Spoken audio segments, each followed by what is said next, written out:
Clés de l'escalier, une émission d'Elisabeth Lévy avec Alain Finkielkraut, un partenariat RCJ Causeur. Bonjour à tous, bonjour Alain Finkielkraut. Bonjour. Ils en ont parlé.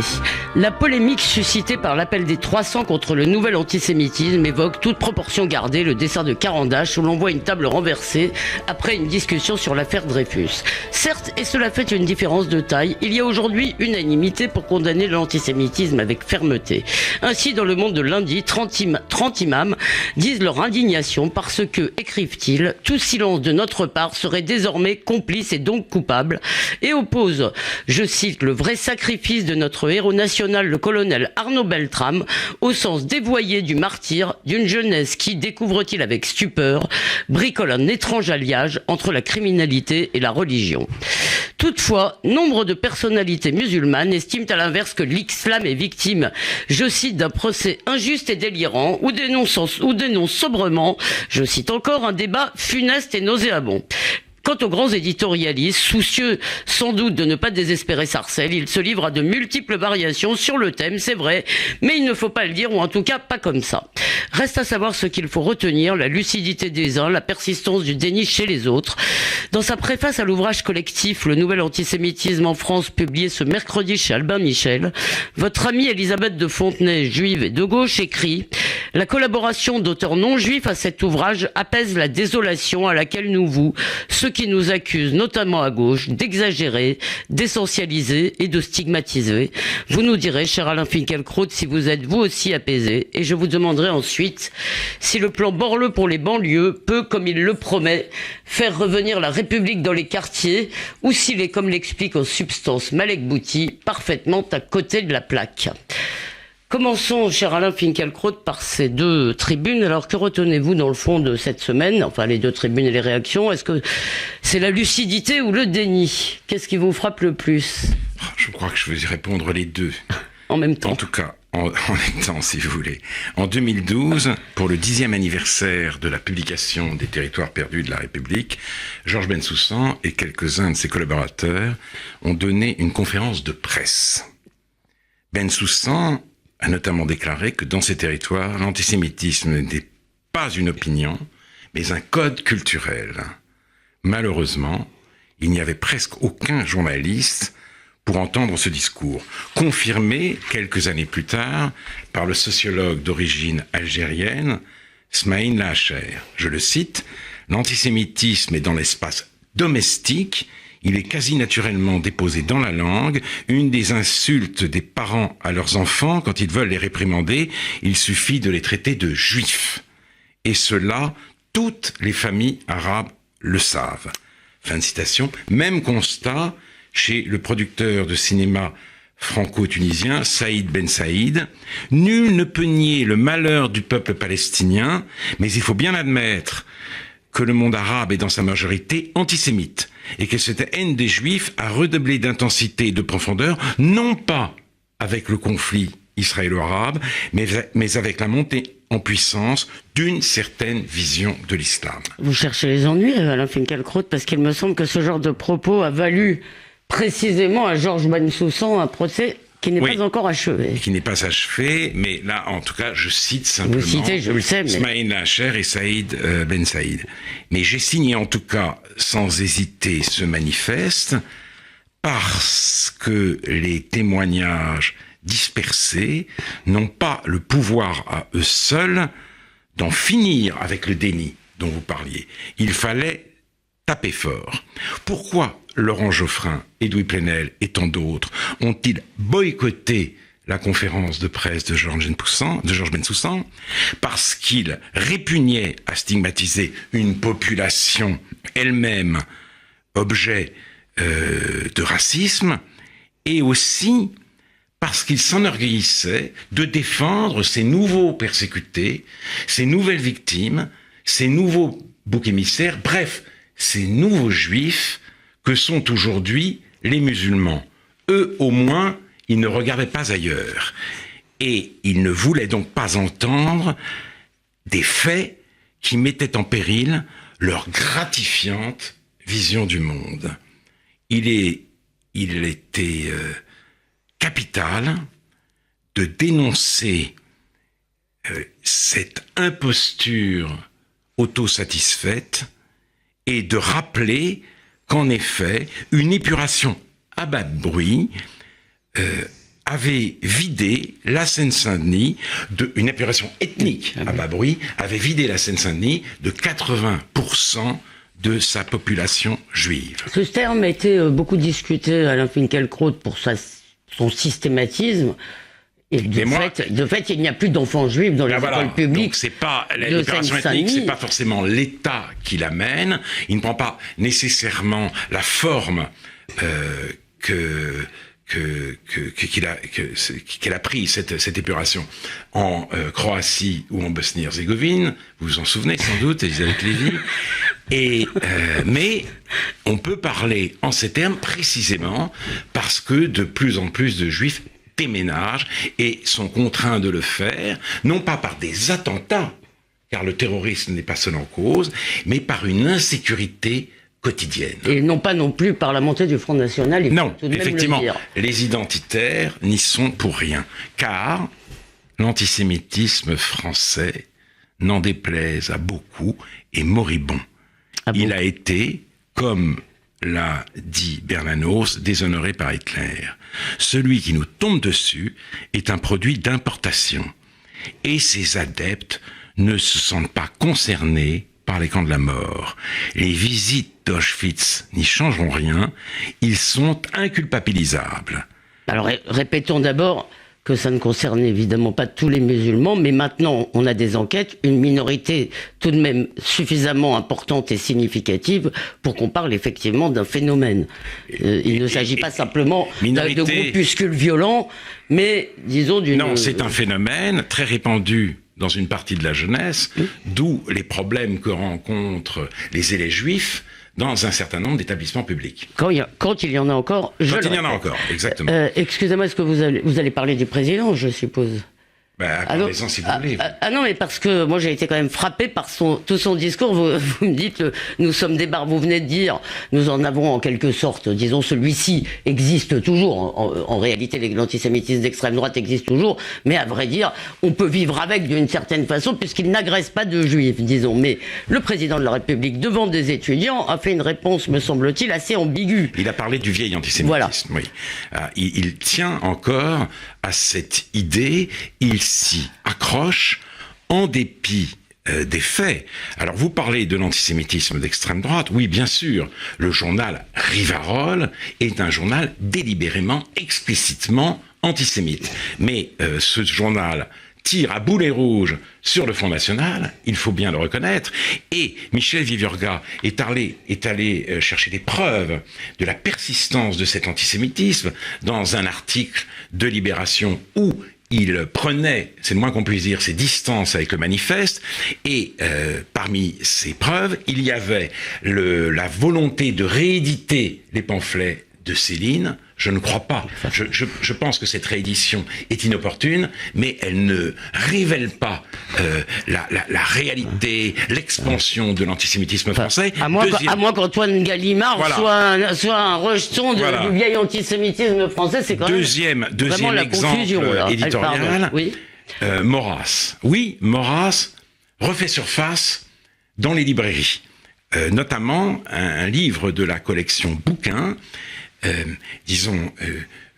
comporte un certain nombre d'œuvres ou d'extraits de Maurras. Mais il suffit de lire la préface et de ce livre pour bien comprendre que les auteurs qui veulent en effet réhabiliter en partie Maurras condamnent avec la plus grande fermeté son antisémitisme. Leur illusion, c'est de croire que l'œuvre de Maurras peut être expurgée de cet antisémitisme, qu'il n'est pas central. Je pense qu'il est central. C'est dans le fond ce que disait Éric Zemmour, je crois qu'on l'a commenté. Voilà, ici. Je pense qu'il est... non, Éric Zemmour allait même un peu plus loin. Je pense que cet antisémitisme est central dans l'œuvre de Maurras, c'est pour ça que je le juge insauvable. Je ne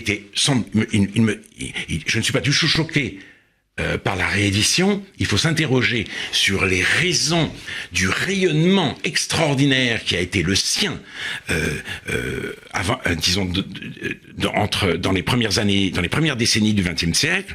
Mais l'antisémitisme forge vraiment sa vision du monde.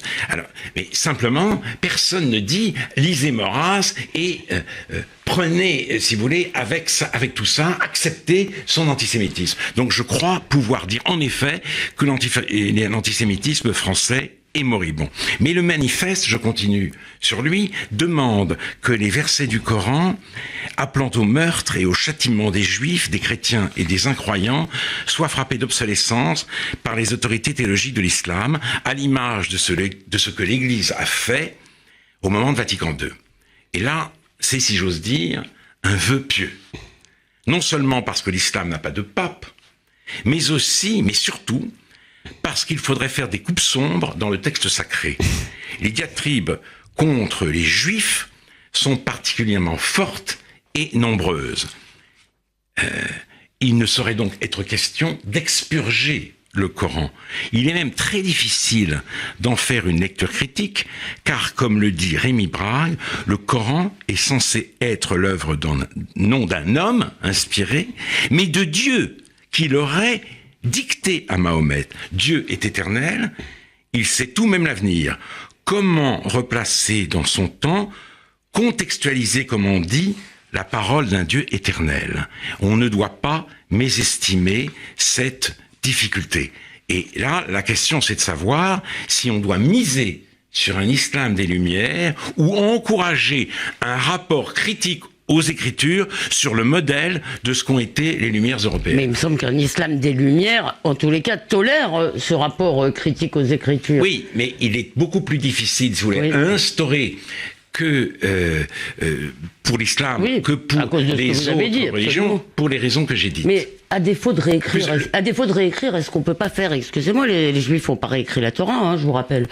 Simplement, ils ont ensuite entouré ce qui est dit dans la Torah de tant de conditions, il faut des témoins pour ceci, pour cela, ce qui fait que finalement les châtiments horribles prévus pour toutes sortes de choses, si vous voulez, ne sont jamais exécutoires. Oui, mais c'est parce que justement, le judaïsme, comme le rappelle Lévinas, c'est la Torah plus le Talmud. Ouais. La Torah plus des commentaires, des discussions, des disputes infinies. Et on peut pas dire, il y a des hadiths dans l'islam, il n'y a pas de Talmud. Et il sera très difficile de l'inventer. Je dis, il y a une difficulté. Peut-être peut-être arrivera-t-on à la résoudre, mais sachons d'abord reconnaître son existence. Non mais de toute façon, peut-être qu'il ne faut pas effectivement que placer le débat sur le plan théologique était compliqué. Mais tout de même, je vous repose maintenant ma question à la lumière de tout ce que vous venez de dire. Qu'est-ce qui a prévalu pour vous? Parce que, et là je parle simplement plutôt des musulmans, des différents genres de personnalités musulmanes, si vous voulez, parce qu'il y a deux choses. Il y a d'un côté, on voit ce qui se passe chez nous, et puis de l'autre côté, il faut pas le dire, ou il faut pas le dire comme ça. Oui, même la tribune dont vous parlez dit qu'il y a quelque chose d'une intolérable violence, une intolérable violence dans ce manifeste. Reste sans doute. Et Boubacar, quand même. C'est ce que dit Philippe Val. Un dialogue est amorcé avec ces imams et donc avec l'islam de France.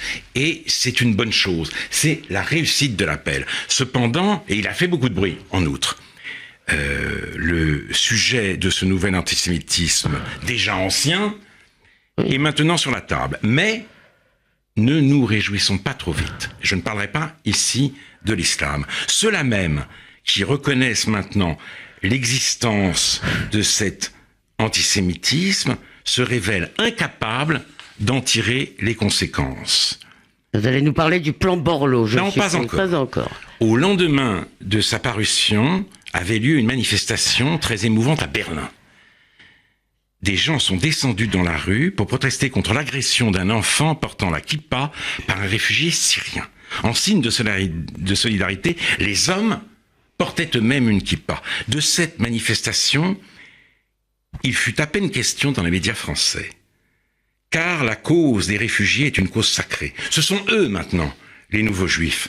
C'est adossé, si vous voulez, au souvenir d'une politique conclusion menée jusqu'à l'extermination, qu'une grande partie des journalistes et des intellectuels préconisent un accueil indiscriminé et l'ouverture des frontières. Tel est en effet le paradoxe de notre temps.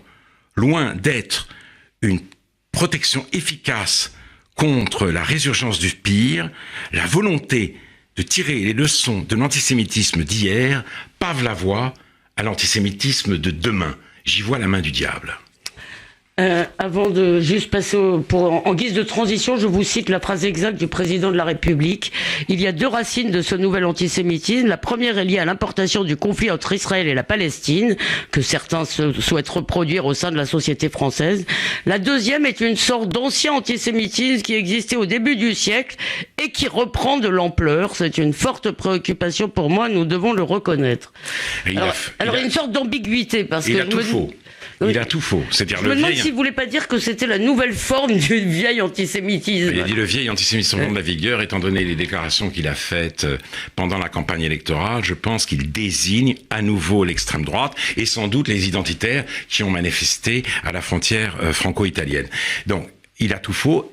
Et Saïd Ben Saïd, le producteur franco-tunisien que je citais tout à l'heure, est bien plus lucide, plus clairvoyant et plus courageux que notre président de la République parce qu'il montre que ce n'est pas le conflit israélo-palestinien qui est en cause, mais, dit-il, la montée en puissance d'une certaine vision de l'islam. Et donc, l'islamisation aussi de ce conflit.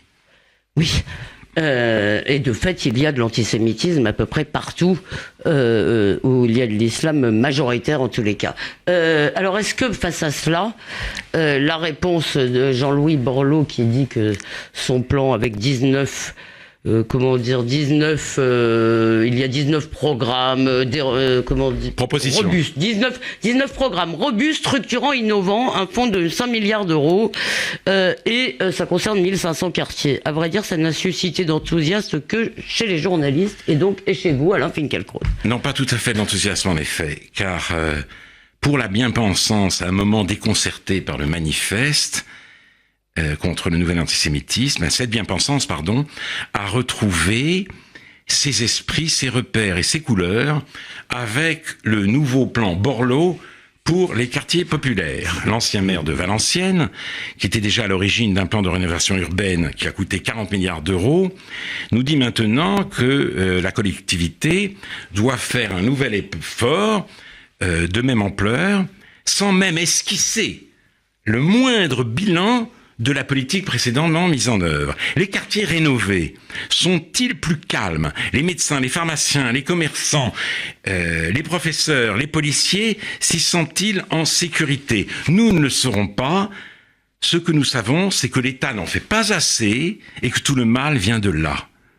Alors même que les Blancs sont contraints de fuir ces quartiers, rénovés ou non, Borloo reparle d'apartheid. D'apartheid, je crois qu'il faut dire. En fait, c'est apartheid. Tout rentre dans l'ordre. Le social se confond à nouveau avec l'économique et l'antisémitisme n'est plus un produit d'importation, c'est un produit dérivé de l'inhospitalité française. Avec un lyrisme digne de celui de Thierry Tuot, l'auteur du célèbre rapport La grande nation pour une société inclusive, Jean-Louis Borloo, fait l'éloge d'une jeunesse lumineuse, colorée, en quête de participation. Nos quartiers populaires, je le cite à nouveau, sont bouillonnants d'initiatives, non mais lumineuses quand même, sont bouillonnants d'initiatives. Ils ont un taux de création d'entreprises supérieur, très supérieur à la moyenne nationale, notamment dans l'industrie de la culture et le numérique. La plupart des personnalités préférées des Français viennent de ces quartiers. Et dans ses interviews, Borloo répète à l'envi que cette jeunesse est l'avenir de la nation. Elle est notre avant-garde, elle est la France de demain. Donc, si dans 100 ans, il existe un historien non boucheronisé, c'est loin d'être sûr. Oui, ça c'est loin d'être sûr. Là, vous êtes optimiste. Il expliquera, ou il tentera d'expliquer, que nous sommes la première civilisation à s'être ruinée pour financer son propre anéantissement. Jean-Louis Borloo, c'est l'apocalypse joyeuse. Alors permettez-moi, après cet excellent développement très, ciselé, cher Alain Finkielkraut, quand même, de juste faire une remarque tout à fait prosaïque. J'adhère tout à fait avec votre raisonnement, mais dans ce qui s'est passé avec l'Agence nationale de la rénovation urbaine, la Landru, etc., il y a eu un certain nombre de choses qui ont ramené un tout petit peu de vie et de mixité sociale dans les quartiers, dans certains quartiers. Écoutez, mais je ne pense pas que ce soit les quartiers les plus difficiles. Moi, voilà. J'ai vu des images on en a parlé 2 ans, le quartier où habitait l'assassin d'Arnaud Beltrame. C'était pas des barres d'immeubles. Enfin. Oui, c'était pas les. Jean-Louis Borloo. C'était pas la Duchère. Jean-Louis Borloo disent que ces grands ensembles construits sous l'influence de la charte d'Athènes sont de véritables cicatrices urbaines. Enfin, revenons un peu de raison. Moi, je n'ai pas une passion pour Le Corbusier, mais c'était pas. Je vais m'opposer à vous. Il y a vraiment des projets. À Grigny, ouais. Le grand ensemble de Grigny a été présenté comme une utopie urbaine. Oui. Et je voudrais vous signaler que les premiers habitants les considéraient comme une sorte de promotion.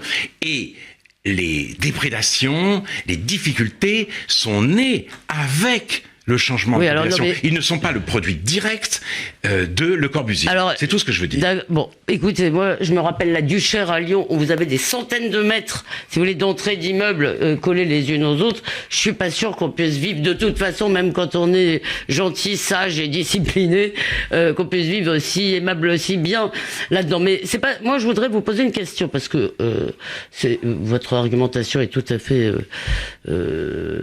convaincante. Elle reprend aussi celle de Malek Bouti. Mais alors, si ça n'est pas une question d'emploi, de rénovation urbaine, de ceci, de cela, c'est une question de quoi? Que faut-il faire? Et si vous n'êtes pas sûr que ce soit une question religieuse? Alors, je citerai un extrait du rapport Thiot. L'intégration mène des populations mal définies sur un parcours incertain pour rejoindre on ne sait quoi. Vous pouvez le répéter, pardon. L'intégration mène des populations mal définies sur un parcours incertain pour rejoindre on ne sait quoi. Donc, allez, l'intégration, ça fait envie. On dégage. On ne fait pas l'intégration, on fait l'inclusion. Il ne s'agit plus d'intégrer, il s'agit de libérer les énergies comme dans Intouchable. Ces énergies, nous régénérons car nous sommes une nation fatiguée, exténuée, paralytique. Voilà ce que je condamne. Voilà la vision dans laquelle on nous engage. Elle me fait peur. Donc je crois qu'il faut en revenir justement à une perspective de véritable intégration et revenir aussi aux propos de John Fitzgerald Kennedy. Ne te demande pas ce que ton pays peut faire pour toi, demande-toi ce que tu peux faire pour ton pays. Ne pas installer toutes ces nouvelles populations, parfois et même souvent hostiles, dans une position de victime, d'ayant droit, de créancier. Voilà, il faut en finir avec ce discours plaintif qui ne fait au contraire que, si vous voulez, légitimer les haines. Donc je ne sais pas si c'est une solution, mais en tout cas, c'est mieux que les réformes successives et les discours qui les accompagnent. Espérons, alors précisons toutefois que cette position de créancier, vous l'avez dit souvent, n'est nullement l'apanage de la jeunesse des quartiers. C'est tout à fait répandu dans la société française. C'est une dérive de l'époque. C'est très gentil, Elisabeth. Tout au long de cette émission, vous m'avez sauvé de moi-même. Mais il n'y a pas besoin. Mais il y a peut-être besoin plutôt de vous sauver de certains de vos auditeurs qui pourraient être malveillants, cher Alain, mais certainement pas de vous-même. Merci de nous avoir encore une fois éclairés. La semaine prochaine, vous ne serez pas là. Non. Vous le confirmez. Vous avez le droit à une semaine de repos. Mais on pourra vous lire d'ici là dans le nouveau Causeur et réécouter cette émission sur causeur.fr et radio-rcj.info. Bonne semaine à vous, bonnes vacances, cher Alain. Et bonne semaine à vous tous, chers auditeurs.